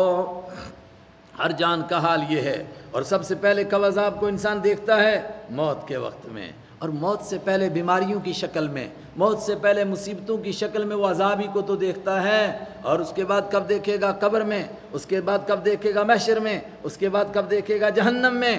او تقولا، یا کہے کوئی جان، حین تر العذاب، جس وقت میں وہ عذاب کو دیکھ لے گی جان، لو ان لی، کاش ہوتی، لی میرے لیے، کررتن، ایک مرتبہ واپسی، ایک مرتبہ مجھے واپس جانے دیا جاتا دنیا میں، ایک مرتبہ تھوڑی دیر کے لیے۔ جب آدمی آخرت کے حالات دیکھتا ہے اور موت سرپراہ کھڑی ہوتی ہے اور جنت اور جہنم کے نظارے دیکھتا ہے اور فرشتے نظر آنے لگتے ہیں، اس وقت بھی کہتا ہے لو ان لی کرہ، کاش کہ میرے لیے واپسی ہوتی، فاکون من المحسنین، تو میں بھی ہو جاتا بڑا ہی نیکوکار۔ لیکن کیا بتاؤں، وہاں پہنچ گئی گاڑی، یہاں سے اب واپس نہیں جانے دیتے۔ ہائے ہائے، کون واپس آ سکتا ہے وہاں سے؟ بلا، او کیوں نہیں؟ تو کہتا ہے میرے پاس ہدایت آتی تو میں ہدایت پر چلتا، مجھے ایسے حالات آتے کہ مجھے ہدایت ملتی تو میں ہدایت پر چلتا۔ زندگی کے ہر موڑ پر تمہیں ہدایت کے حالات بنے تھے، جھٹکے لگے تھے، اللہ نے سمجھایا تھا مگر تم نے مانا نہیں۔ بلا، ہاں ہاں، کیوں نہیں، کیوں نہیں، بلا، ہاں ہاں، قد جاءت کا، یقیناً آئی تھیں، کا تیرے پاس، آیاتی، میری آیتیں آئی تھیں، تو نے کیا کیا؟ فکذبت بہا، تو نے ان آیتوں کو جھوٹا کہہ دیا، میری کتاب کو مانا ہی نہیں، میری کتاب کو پڑھا ہی نہیں، میری کتاب کی طرف توجہ ہی نہیں دی، اپنے انسانوں کے بنائے ہوئے علوم پڑھتے رہے، فلانے نے یہ کہا، ڈارون نے یہ کہا، اس نے یہ کہا، اس نے یہ کہا، اور خدا نے کیا کہا کبھی پوچھا؟ کہتا نا یہ پوچھا ہی نہیں ہم نے، اللہ نے کیا کہا یہ نہیں پوچھا، بس یہ پڑھتے رہے، فلانے نے کیا کہا، فلانے بے وقوف نے کیا بکا، فلانے نے کیا کیا، ان کا پڑھتے رہے، بھئی کبھی اللہ کا بھی تو پوچھتے۔ بلا، ہاں ہاں، کیوں نہیں، قد جات، یقیناً آئی تھی، کا تیرے پاس، آیاتی، میری آیتیں، فکذبت بہا، تو نے ان کو جھوٹا کہہ دیا۔ اچھی طرح سمجھیں، جھوٹا کہنے کا مطلب یہ نہیں کہ صرف یہ مطلب نہیں کہ ہندو بنا، سکھ بنا، عیسائی بنا، قرآن کو نہیں مانا، نہیں، آگے آ چکا ہے، بئس مثل القوم الذین کذبوا بآیات اللہ، سورہ جمعہ میں آپ نے پڑھا، اللہ نے یہودیوں کے لیے کہا کتنی بری مثال ہے ان یہودیوں کی جنہوں نے تورات کو جھوٹا کہا۔ آج کا یہودی بھی تورات کو جھوٹا کہتا ہے؟ بولو، نہیں کہتا ہے۔ تو 1450 سال پہلے کا یہودی جب کہ تورات کو اپنی کتاب مانتا ہے، اس کو سینے سے لگائے ہوئے ہے، وہ تورات کو جھوٹا کہتا ہے؟ نہیں کہتا ہے۔ پھر قرآن نے کیوں کہا کہ یہ تورات کو جھوٹا کہتے ہیں؟ جب تورات کے حکموں کو نہیں مانتے تو کہا یہ تورات کو کیا کہہ رہے ہیں؟ جھوٹا کہہ رہے ہیں۔ آج بھی تورات میں موجود ہے کہ قاتل کو قتل کرو اور زانی کو رجم کرو اور چور کے ہاتھ کاٹو، یہ تورات میں موجود ہے آج بھی، مگر آج ان کی اپنی حکومت موجود ہے اسرائیل کے اندر۔ کیا یہودی اس پر عمل کر رہا ہے؟ نہیں کر رہا ہے۔ اس کا مطلب کہ وہ تورات کو جھوٹا کہہ رہا ہے۔ اب ہم اپنے آپ کو بھی دیکھیں ذرا، اپنے گھر کی بھی خبر لیں، جب ہم قرآن کے احکام پر عمل نہ کریں تو کہیں ہم اس کھاتے میں نہ آئیں کہ ہم بھی اللہ کی آیتوں کو جھوٹا کہنے والے ہوں۔ بلا، ہاں ہاں، کیوں نہیں، قد جات، یقیناً آئی تھیں، کا تیرے پاس، آیاتی، میری آیتیں، فکذبت بہا، تو نے ان کو جھوٹا کہہ دیا تھا، واستکبرت، اور تو اکڑ گیا تھا ان آیتوں کے مقابلے میں۔ ہائے رے اکڑ، میری ناک کٹ جاتی ہے جی، شادی کا مسئلہ ہے، کیا ناک کٹوانی ہے؟ اور کس کو کٹوانا ہے؟ کہا شریعت کو کاٹو، دین کو کاٹ دو، سب کچھ کاٹو، میری ناک بچاؤ۔ واستکبرت، تو نے تکبر کیا، تو اکڑ گیا تھا، یہ اکڑ ہی سب سے بڑا مسئلہ ہے۔ وَكُنْتَ مِنَ الْكَافِرِينَ، اور تو تھا انکار کرنے والوں میں سے۔ وَيَوْمَ الْقِيَامَةِ تَرَى الَّذِينَ كَذَبُوا عَلَى اللَّهِ وُجُوهُهُمْ مُسْوَدَّةٌ۔ دنیا میں عجیب اللہ کی شان ہے، یہاں آدمی کو اندر بیماریاں لگتی ہیں تو بیماریوں کے آثار انسانوں کے چہرے پر نظر آتے ہیں۔ کسی کو وہ تپے دق ہو جائے، کیا بولتے ہیں اس کو، ٹی بی ہو جائے، تو کیا اس کے چہرے سے سوکھا ہوا پیلا چہرہ نہیں بتاتا ہے اس کو ٹی بی ہو گئی ہے؟ اور کسی کو اور کوئی بیماری ہو جائے، گردے خراب ہو جائیں، پھیپھڑے خراب ہوں، کھانس رہا ہے، اس کی کھانسی بتا رہی ہے کہ کوئی چکر بن گیا ہے۔ جو بھی آدمی گناہ کرتا ہے، جو بھی آدمی کو بیماری لگتی ہے، اس کے اثرات چہرے پر نظر آتے ہیں، مگر جو گناہ کرتا ہے اللہ کا کرم ہے اس کے اثرات چہرے پر دکھائی نہیں دیتے ہیں۔ چوری کرتا ہے چہرے پر کچھ نظر نہیں آ رہا ہے، بدمعاشیاں کرتا ہے چہرے پر کچھ نظر نہیں آ رہا ہے۔ قیامت کا وہ دن ہوگا جب گناہ چہرے پر آ جائیں گے، ہائے ہائے، سب سے پہلے چہرے کالے پڑ جائیں گے، اور ان کے کالے ہونے کا مطلب ہی کہ یہ گنہگاروں اور سیاہ کاروں اور بدکاروں کے چہرے ہیں۔ ہائے ہائے، اللہ بچائے۔ وَيَوْمَ الْقِيَامَةِ، اور قیامت کے دن، تَرَى، اے قرآن پڑھنے والے تو دیکھے گا، الَّذِينَ كَذَبُوا، ان لوگوں کو جنہوں نے جھوٹ بولا تھا، عَلَى اللَّهِ، اللہ پر جھوٹ بولا تھا، اللہ کے احکام کو نہیں مانا، اللہ کی کتاب کو نہیں مانا، نہیں اس کو سمجھا، نہیں سمجھنے کی کوشش کی، نہ عمل کرنے کی کوشش کی، کیا ہوگا؟ وجوہہم مسودہ، ان کے چہرے کالے پڑے ہوئے ہوں گے۔ وجوہہم، ان کے چہرے، مسودۃن، کالے پڑے ہوئے ہوں گے۔ اور کیوں کالے پڑیں گے؟ فرمایا اس لیے کہ ان کو جہنم میں جانا ہے، اور جہنم میں جانے سے پہلے ان کی شکلیں بنیں گی کہ یہ جہنم میں جانے والے لوگ ہیں، جہنمیوں کے جیسی شکلیں بنیں گی۔ اللہم احفظنا، اللہ بچائے۔ کیا شکلیں بنیں گی؟ قرآن پاک میں دوسری جگہ پر ہے، آنکھیں نیلی ہو جائیں گی اور چہرے کالے، اور کتنے کالے، کان قطع من اللیل، کانہم اغشیت علیہم قطع من اللیل، ایسا لگے گا جس طرح کالی رات کے پرت ان کے اوپر چڑھا دیے گئے ہیں۔ اور ایک جگہ فرمایا ترحقہم قطرہ، ان کے اوپر یہ جو تارکول بچھائی جاتی ہے سڑک میں، یہ لک ان کے چہروں پر چڑھ جائے گی، اس قدر کالے چہرے۔ ہائے ہائے، تر الذین، تو دیکھے گا، الذین، ان لوگوں کو، کذبوا علی اللہ، جنہوں نے اللہ کے اوپر جھوٹ بولا تھا، وجوہہم مسودہ، ان کے چہرے کالے ہوں گے۔ الیس فی جہنم، کیا نہیں ہے جہنم میں، مثوً، ٹھکانہ، للمتکبرین، اکڑنے والوں کے لیے؟ تو ٹھکانے سے پہلے بتایا جائے گا نا یہ جہنم میں جانے والے ہیں۔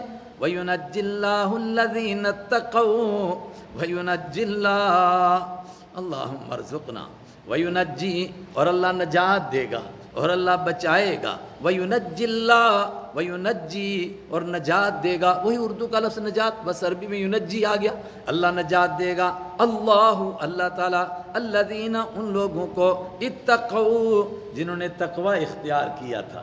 اور میں دوسرا ترجمہ کر چکا، اتقوا، جو بچے تھے، کس سے بچے؟ اللہ کی نافرمانی سے بچے، کفر اور شرک سے بچے، بڑے بڑے گناہوں سے بچے، قرآن کا انکار کرنے سے بچے، اللہ کے حبیب کا انکار کرنے سے بچے۔ الذین اتقوا، ان لوگوں کو اللہ نجات دے دے گا جو بچ گئے تھے۔ کیوں نجات دے گا؟ بمفازتہم، اس کے لفظی معنی ان کے کامیابی والی جگہ میں ہونے کی وجہ سے۔ بھائی یہ جنت میں جانے والے لوگ ہیں، یہ کہاں جا سکتے ہیں؟ جہنم میں۔ اور یوں بھی ترجمہ کر سکتے ہیں، بمفازتہم، ان کے کامیاب ہونے کی وجہ سے، چونکہ ان کے اعمال نامے دائیں ہاتھ میں ملے، ان کے اعمال کا پلڑا جھک گیا، وہ پل صراط سے بجلی کی طرح پار ہو گئے، یہ کامیابیاں ان کو مل گئیں۔ اتقوا، تقوی اختیار کرنے کی وجہ سے، ینجی، اللہ ان کو بچا دے گا، لا یمسہم السوء، لا یمسو، چھوئے گی بھی نہیں، ہم ان کو، السوء، کوئی تکلیف، کوئی پریشانی، ان کو برائی، کوئی پریشانی، کوئی تکلیف چھوئے گی بھی نہیں، ٹچ بھی نہیں کرے گی، ولا ہم یحزنون، اور نہ یہ غمگین ہوں گے۔ اللہ اکبر، یہ قیامت کا دن آئے گا، پھر انسان کو پتہ چلے گا اللہ خالق کل شیء، اللہ ہر چیز کا پیدا کرنے والا ہے، اللہ خالق کل شیء، اللہ ہر چیز کا پیدا کرنے والا ہے، وہو علی کل شیء وکیل، اور وہ ہر چیز کے اوپر نگہبان ہے، ہر چیز کے اوپر ذمہ دار ہے، ہر چیز کے اوپر دیکھنے والا، نظر رکھنے والا، ہر چیز اس کے قبضہ قدرت میں ہے۔ لہو مقالید السماوات والارض، کون ہے اللہ؟ لہو، اسی کے لیے ہیں، مقالید السماوات والارض، آسمان کی چابیاں، والارض، زمین کی چابیاں، آسمان اور زمین کی کنجیاں اللہ کے پاس ہیں۔ آسمان سے تب تک کسی کو کچھ نہیں مل سکتا ہے جب تک اللہ نہ دے، اس لیے کہ وہ صندوق ہے، گویا بند ہے، چابی اللہ کے پاس ہے۔ زمین سے کسی کو کچھ نہیں مل سکتا ہے جب تک اللہ نہ دے، کیوں؟ یہ بند ہے اور چابی تالا چڑھا ہوا ہے، چابی اللہ کے پاس میں ہے۔ لہو مقالید السماوات والارض، اسی کے لیے کنجیاں ہیں، السماواتی، آسمانوں کی، والارض، اور زمین کی۔ اور قرطبی نے ایک روایت نقل کی، مجھے پوری تو یاد نہیں ہے مگر تقریباً اس سے ملتے جلتے الفاظ ہیں کہ جو آدمی کثرت کے ساتھ سبحان اللہ والحمد للہ اللہ اکبر ولا حول ولا قوت الا باللہ العلی العظیم، اس کا کثرت سے ورد رکھتا ہے، اللہ تعالیٰ اس کو آسمان کی بھی کنجیاں دے دیتا ہے، زمین کی بھی کنجیاں دے دیتا ہے، آسمان کے خزانے اس کے لیے کھل جاتے ہیں، زمین کے بھی اس کے لیے خزانے کھل جاتے ہیں۔ اللہ مجھے اور آپ کو اس کی توفیق عطا فرمائے۔ والذین کفروا، اور وہ لوگ جنہوں نے کفر کیا، جنہوں نے انکار کیا بآیات اللہ، اللہ کی آیتوں کا، اولئک هم الخاسرون، یہی لوگ نقصان اٹھانے والے ہیں۔